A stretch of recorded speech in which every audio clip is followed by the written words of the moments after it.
Welcome to Business Authority Radio, bringing you insights from today's thought leaders, professionals, and influencers. With your hosts, Neil Howe and Craig Williams.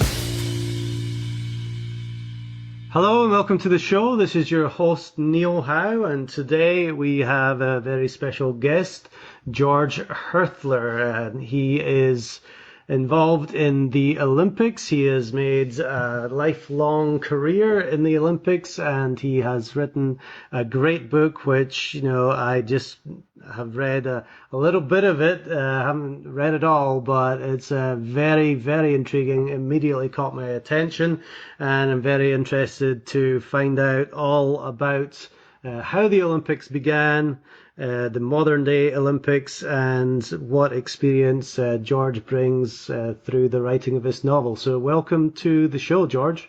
Thank you, Neil. It's delightful to be here.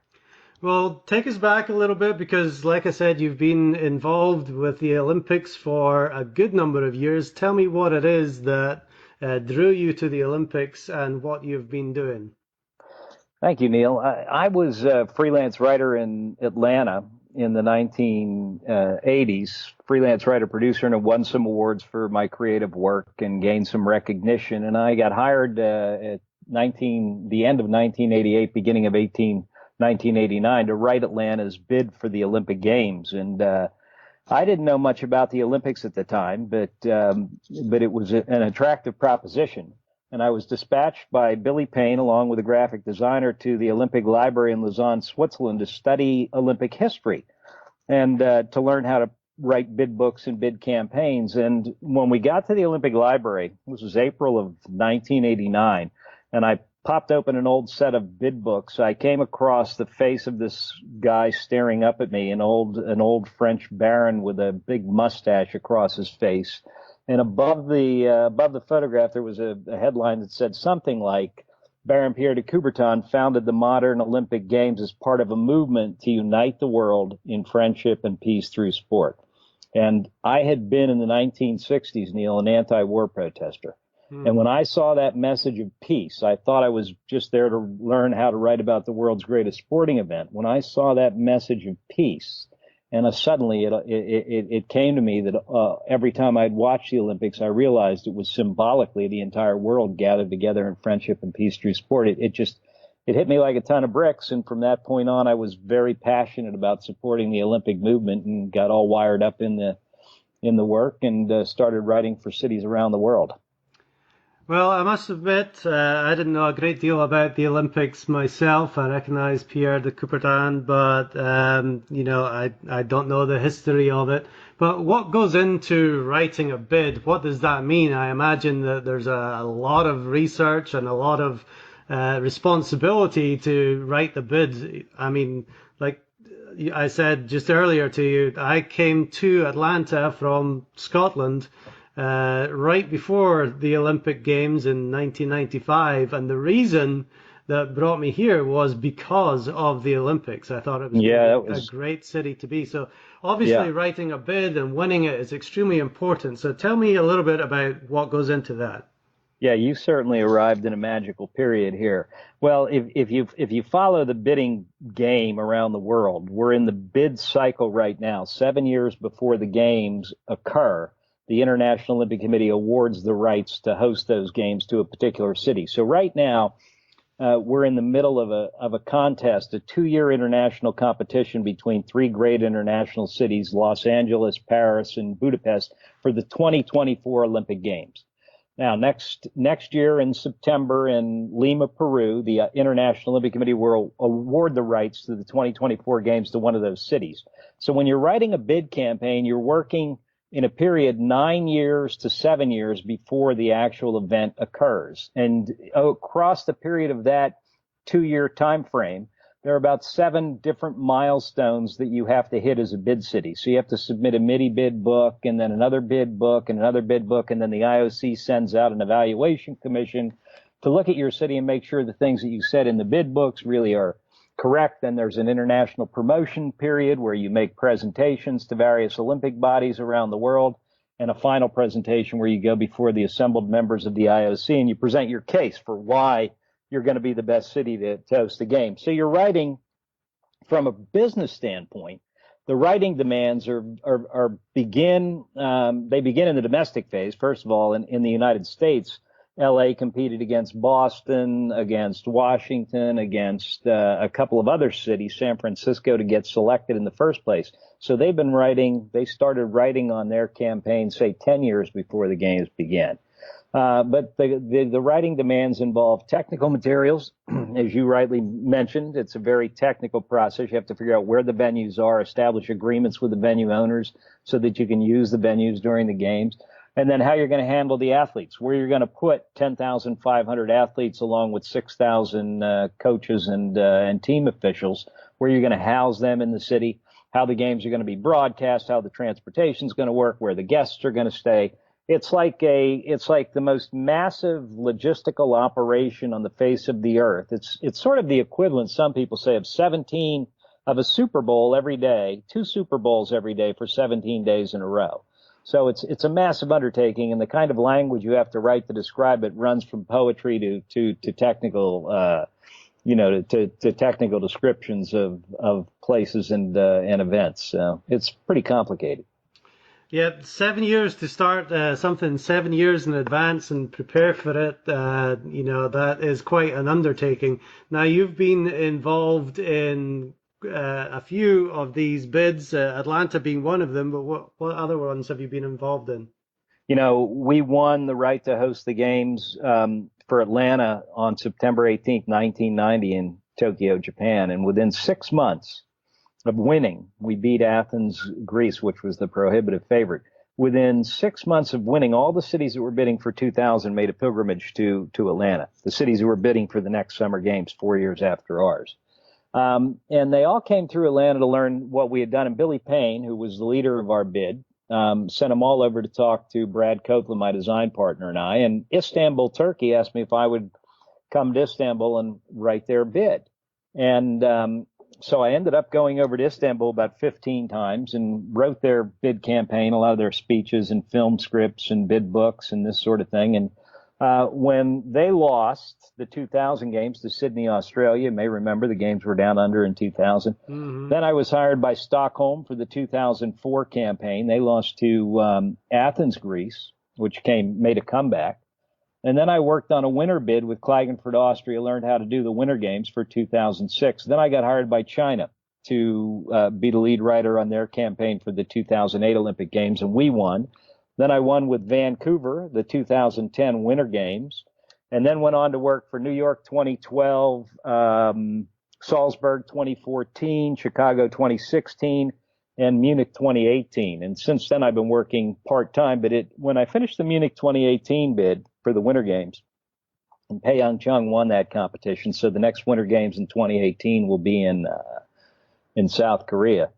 When we finished that campaign, I decided I was going to write a novel on the life and times of Baron Pierre de Coubertin, because the more I worked on these Olympic bids around the world, the more astonished I became that no one knew this guy's story. Everybody knew about the Olympic Games, but few people in the world actually knew the origin story of the Olympic Games, how they started.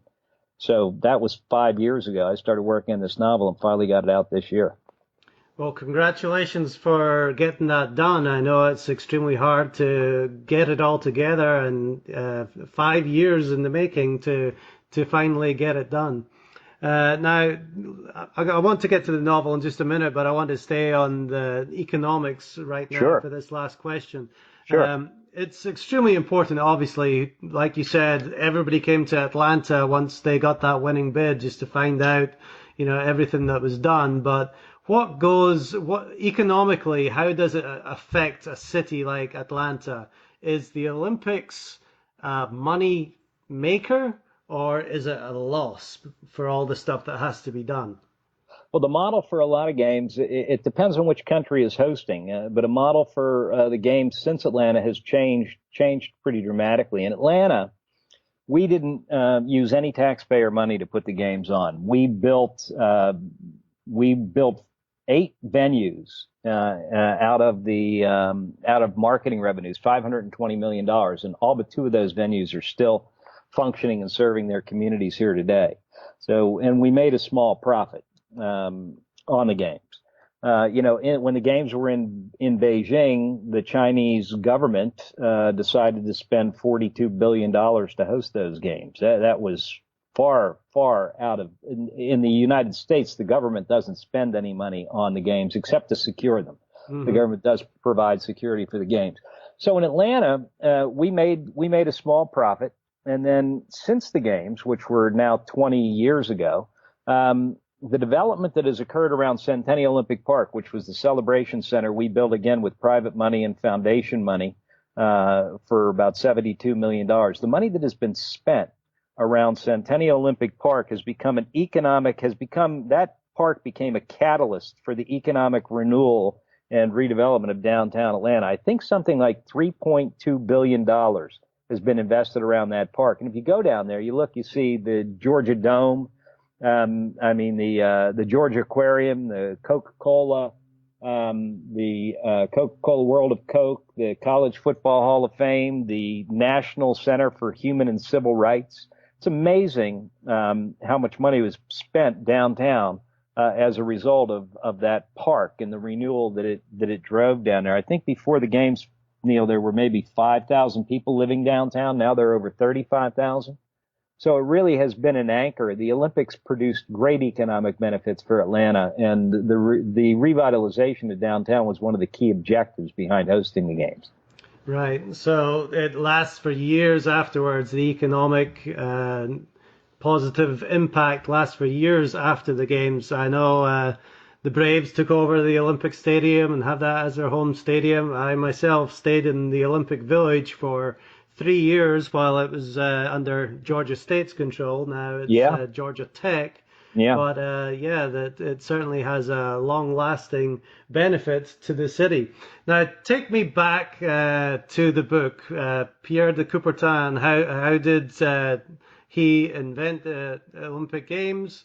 Or he didn't invent the Olympic Games, but he invented the modern. He invented the modern. He invented the modern version of the Olympic Games. You're not wrong about that. Pierre de Coubertin was born in Paris into an aristocratic family on January 1, 1863. Now, that happens to be the same day that Abraham Lincoln signed the Emancipation Proclamation in Washington, D.C. And that's a coincidence, of course. While there's no relationship between the two, it is true that Coubertin spent his life and his family fortune liberating people through sport. When he was 8 years old, the Franco-Prussian War broke out. So this is in 1871. And the Germans rushed in. It was a great military humiliation for the French. They lost this war. The Germans rushed in and surrounded Paris, where Coubertin lived as an 8-year-old boy. And they sieged the city and put the city under siege for 4 months and starved the people of the city out. At the time, it was a walled city with 200,000 residents inside. The people ran out of food. They turned around and ate all the animals that were in the city, and they broke into the zoo and even ate all the animals in the zoo, including the 2 beloved elephants that were in the city. When Coubertin was 11, so his young life, he was scarred by the horrors of war, and the Commune broke out and burnt down parts of Paris and attacked the homes of the aristocracy. So he saw some things that kind of haunted him when he became an adult. When he was 11 years old, studying in a Jesuit school, the Germans began a 6-year excavation of ancient Olympia. And it was really quite an amazing thing, because out of the ground came 130 statues, 40 monuments, 6,000 coins, 13,000 bronze votives that they used in sacrifice, and 400 inscriptions of the names of ancient Olympic victors. So it was really an incredible discovery from the ancient world that drove Europe into a frenzy for the classical world and inflamed the imagination of this young boy. When he got out of school at the age of 20 in about 1880, he began to work on the French educational system to reform it. There was no physical education, no gym class, no sports in the French schools at the time. And Coubertin set himself up to import the model that they had created in Britain, particularly in rugby, where Sir Thomas Arnold introduced sports into the school curriculum in the 1830s. Coubertin wanted to give French children a chance to play sport and to learn how much character you could build through sport and all of this. So he started working on that in the early 1880s, had great success. It took him about a decade to get it going. And then as he was thinking of ways to popularize sport, he recognized that internationally sport was exploding around the world, especially here in the United States. And he saw the opportunity to set up, if you will, a platform for various nations to compete with each other. This was just the very beginning in the 1890s, the beginning of international sports competition. And Coubertin introduced the idea of resurrecting the Olympic Games into that mix, and had great success doing it. He aligned it. The most important part of all this, Neil, is that he aligned the sports movement, the international sports movement, with the international peace movement of the time. So the scars that were left from his childhood manifested themselves in a desire to produce peace among nations. And when he introduced the notion to 2,000 people in the Sorbonne in Paris on June 23rd, 1894, to resurrect the Olympic Games, he said this: "We shall not have peace until the prejudices which now separate our nations shall have been outlived. To attain this end, what better means than to bring the youth of all countries periodically together for amicable trials of muscular strength and agility." So here Coubertin's idea was, let's use sport. Let's use international events, the most prestigious sporting event of the ancient world. Let's resurrect it and let's use it to create peace today between nations. And it certainly lasted for a long time through 2 world wars and various other wars.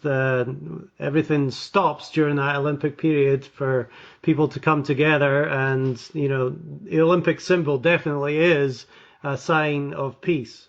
That's a great observation. The Olympic movement has survived 2 world wars, political boycotts, terrorism, commercialism, near bankruptcy, been accused of over commercialism. Now it's fighting a big battle against doping, which you're probably following. Mm-hmm. It's become a very, very large business thanks to the broadcast revenues that television have poured into it. There's nowhere else on the face of the earth where we see the entire community of humanity, all of the nations of the world. There were 208 nations participating in the Rio Games this last summer. There's nowhere else where we see the nations of the world coming together in friendship and peace and actually living together in a single village. The Olympic Village is kind of a microcosm of our world, and it demonstrates that the Israelis and the Palestinians and the Iraqis and the Iranians and the Russians and the Americans can all live together in peace in a single village. And so the symbolic density and the symbolic might of the Olympic Games has no rival on the face of the world, face of the earth today. So the book is called The Idealist, the story of Baron Pierre de Coubertin. Tell me a little bit more about Coubertin and what went into the writing of this book for you. Well, I was, as I said, because I had been an anti-war protester, when I saw that he had founded the Olympic Games as part of a movement to unite the world in friendship and peace through sport, I became very passionate about it. And I started to study his life. I was so astounded, if you will, by the fact that 3.5 billion people tune in to watch some part of the Olympic Games every time they're on television. That was true in London and true in Brazil. And yet they never hear the name Coubertin. The International Olympic Committee never tells its origin story. Imagine if you had the modern civil rights movement without the biography of Martin Luther King Jr. or the anti-apartheid movement in South Africa without the dramatic story of Nelson Mandela. And I couldn't figure out. I just became more and more enthralled with this guy's story. And why the International Olympic Committee wasn't telling it was beyond me. So I decided to put pen to paper and correct the situation. So as I said, he was born into an aristocracy. In 1937, when he died, he lived 37 years in the 19th century and 37 years in the 20th century. 1937, when he died, he was broke. He had exhausted his family fortune putting the Olympics on the global map and making them part of the quadrennial sports calendar. He had spent everything that he had. He had a tragic personal life. His wife was angered because he had also spent her fortune and almost left her broke. Their son was what we would call today, what they called then mentally retarded. He might have had Down syndrome or something, but he was really he was insensate, more or less, and his daughter was schizophrenic. So he had a tragic personal life as well. His second greatest accomplishment was, of course, resurrecting the games again after World War I. He fought hard to bring them back and had them organized by a team in Belgium, in Antwerp, Belgium, within two years. And so he was constantly fighting and struggling to make the games a success. The last games that he presided over were in Paris in 1924. He retired in 1925. But in 1924, he saw perhaps the most successful international games of his period, with athletes from all over the world competing. And when he died in 1937, he had witnessed from a distance. He never went to the games again after that. He was depressed because he was broke, of course, but he was also depressed because this great movement he had launched to unite the world in friendship and peace through sport had fallen into the hands of a madman who was leading the world to war. And I speak of Adolf Hitler, of course, because the Nazis had hosted the 1936 games. And while they were successful, they were extremely controversial. They had been the biggest games, the greatest pageantry that had ever been established. But at the same time, of course, everybody knew that the Aryan theories of Aryan supremacy were the antithesis of the Olympic ideals.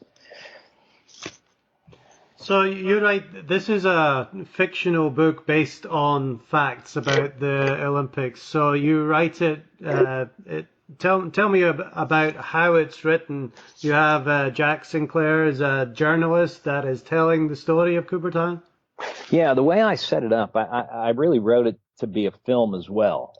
First of all the major events in Coubertin's Olympic life are in here, and they're covered in truthful detail in some ways, but you're getting the story through the eyes of a young journalist. When the novel opens up, Coubertin's best friend and doctor, Dr. Francis Messerly, who was a real character and his best friend for 30 years in Lausanne, writes to Jacques St. Clair, who is a fictional but famous journalist in Paris who covers the Olympic Games, and invites St. Clair to come down and sort of be a writer in residence. He guarantees his salary for a year if he'll move down to Lausanne and start interviewing Baron Pierre de Coubertin to write his biography, because Coubertin hasn't written his biography. And Messerly says in his letter to St. Clair, I'm afraid if we don't get this story down now, we might lose it forever, because I've seen some things. I'm not only his doctor, I'm his best friends, and I've seen some things that alarm me. So St. Clair decides to move down to Lausanne to write this book on Coubertin's life. He thinks it's going to be a great story. And he brings his American girlfriend, who's a painter, with him, and they settle in. So I wanted to have an old man reflecting on the 74 years of his life through the eyes of two young people in the mid-30s, Jacques St. Clair and Juliette Franklin, this French writer and this American painter. And so the story unfolds across the second 7 decades of flashbacks, and you get to read the passages of the biography that St. Clair begins to write. So you hear them in conversation. You read sometimes the notes that St. Clair has recorded from conversations you didn't sit in on, and then other times you're reading passages of the book that he's actually composing, the biography on Coubertin, that Messerly is reviewing for him. So there's a number of ways in which the story flows to you, and you get the story. And it's I think it's an intriguing way of telling the story. But with the two young people, I wanted to make sure if it did go to the silver screen, if it did become a film, that there were great roles in the story for a couple of hot young actors, who could help to bring this old man story to life. If it was just about the old man, not that many people would be interested, I figured. Right, and it's, it immediately draws you in. The start that I read, speaking of some of the land over there in Europe and France and the Matterhorn and the Mont Blanc. That brings back great memories for me. I loved going skiing over there in the Pyrenees. But this is a large book. I think it's 540 pages. So this is a long story covering the life of de Coubertin. And, what are other points in his life that really stand out to the reader? I let me just tell you why I wrote it at such length. I wrote it for the Olympic family, in essence, to make sure that when they read it, when they were finished reading it, that they would have enough knowledge, that they would be familiar enough with his life, they could stand up and almost give a speech on his life, or they could talk intelligently about the Olympic movement being founded as a movement to unite our world. And all that was very important to me. In a way, the mission of this book is to pass along the idealism that burned at the heart of Coubertin and kind of instill it, if you will, ignite that same idealism in the heart of the readers. The greatest event of his young career, aside from the war and the excavation of ancient Olympia, which I already described, the greatest event was the Paris Universal Exposition of 1889, in which the Eiffel Tower was unveiled. He was actually built openly. He lived 3 blocks from where the Eiffel Tower is built in. That's where he was born, in Paris, in the 7th arrondissement. And he lived about 3 blocks from where the Eiffel Tower was built in the Champ de Mars. He participated in that great Universal Exposition that drew 32 million people to Paris. And France at the time only had 30 million residents. So it was really a huge success.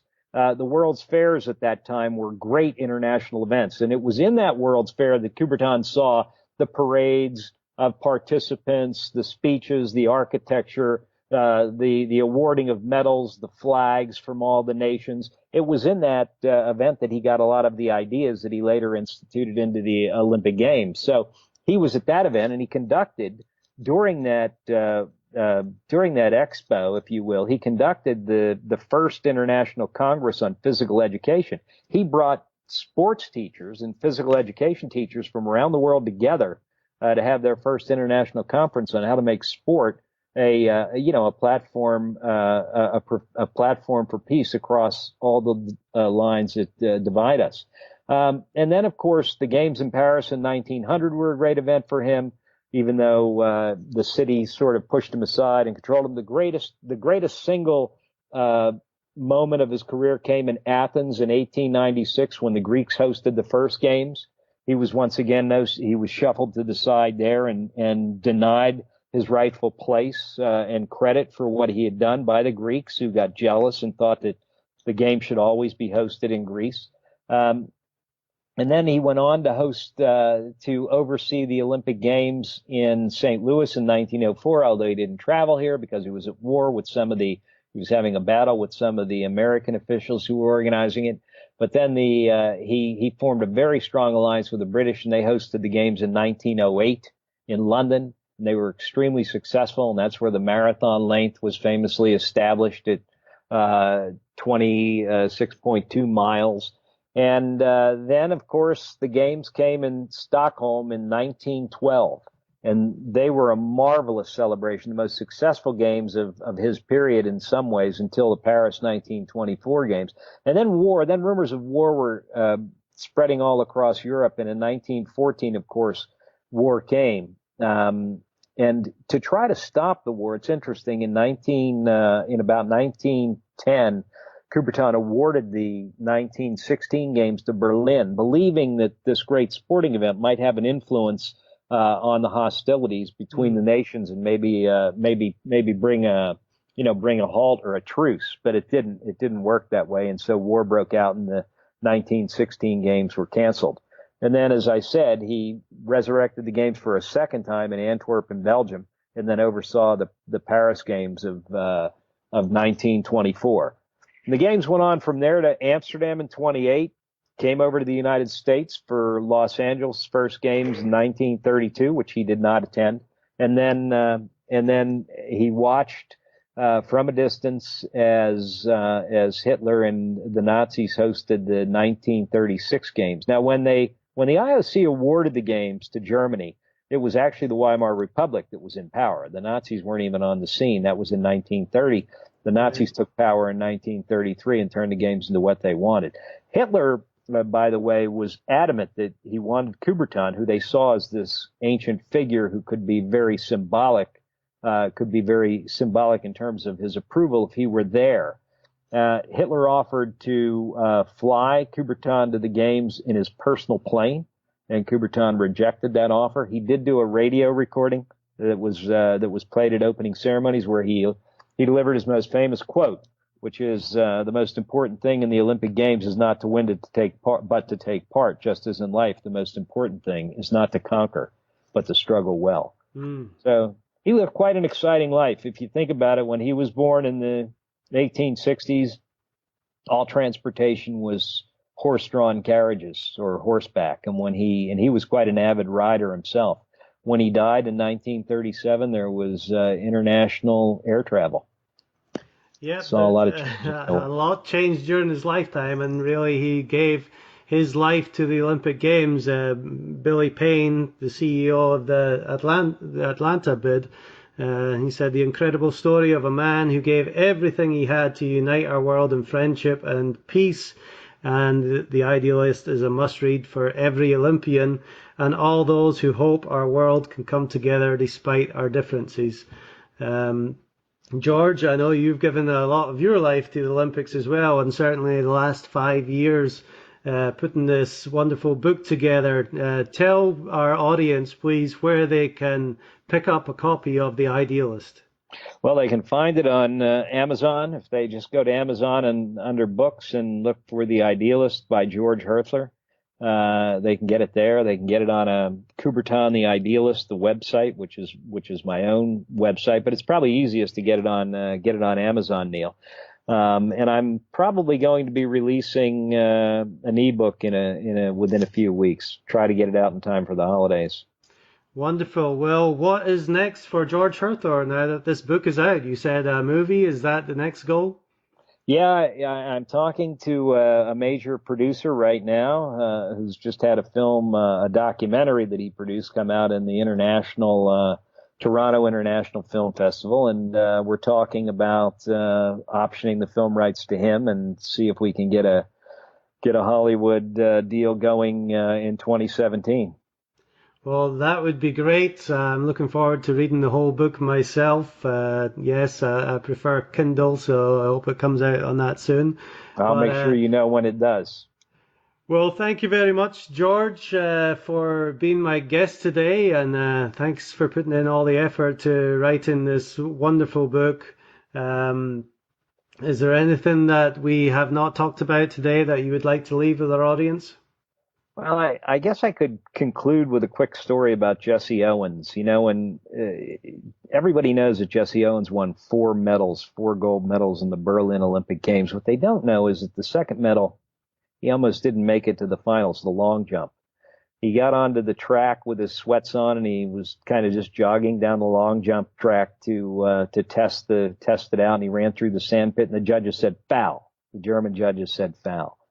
And he said, "What do you mean foul? I wasn't trying to jump." And so he stripped off his sweats and he ran down and he made another jump, and he did foul this time. And they said foul. Well, 3 fouls, you're out. You get 3 chances to make it into the finals. 3 fouls, you're out. At that point, Luz Long, who was the Germany's best long jumper under direct orders from the Fuhrer to win at all costs, came up to Jesse. They had formed a friendship on the field of play. There are many photographs of them hanging out together, and he said, "Jesse, relax, man. You're nervous. Just lay a towel down as I do and jump from that, a foot behind the takeoff point. You'll surely qualify." And sure enough, Jesse did. And he became the gold medalist, and Luz Long took the silver medal. Jesse stayed in touch with Luz Long's family until the 1960s. Luz Long died in the Battle of the Bulge. But Jesse wrote in his memoir, he wrote this: "Awards become tarnished and diplomas fade. Championships are mythical things. They have no permanence. What is a gold medal? It's a trinket, a bauble. What counts, my friends, are the realities of life, the fact of competition, and yes, the great and good friends you make."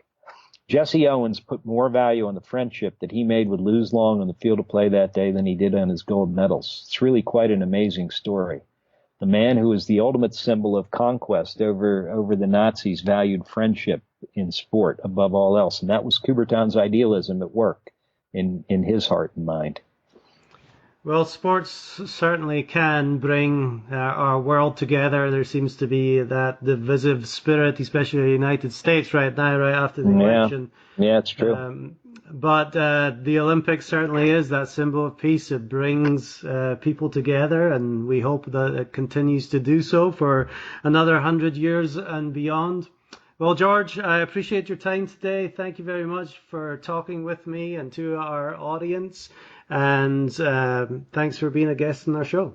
Thank you for having me, Neil. It's been wonderful talking to you. And to our audience, if you like what you hear, please hit that like button and share, and we'll see you next time.